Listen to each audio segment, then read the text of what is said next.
Arizona is a no-fault divorce state, meaning you don't have to prove why the marriage ended, just that it is irretrievably broken.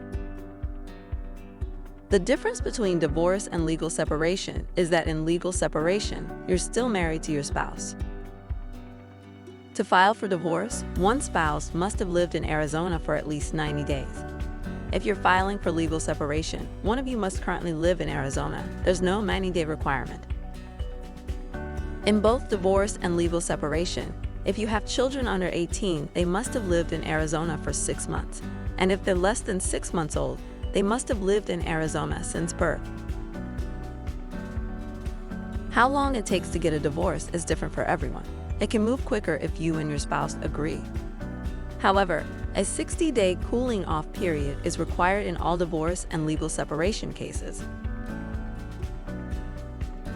The cost to file for divorce or legal separation in Maricopa County is at least $349, and the cost to file a response is at least $274.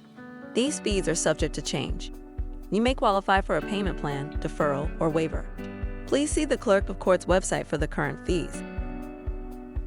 If you and your spouse agree on everything, you can use the summary consent decree process, which might save you time and money, but the 60-day wait still applies. If you don't agree, you'll need to file the first forms. Both divorce and legal separation can be filed either with or without minor children. After filing, you must serve your spouse. Once they're served, the 60-day waiting period begins, and they have limited time to file a response.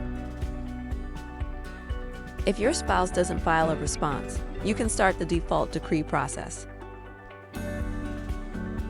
If they do file a response, the court will schedule a settlement event to try to avoid a trial.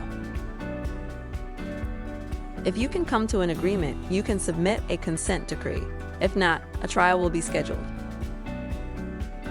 During the trial, the court decides any issues that haven't been resolved. Once that's done, the judge issues a decree that grants your divorce.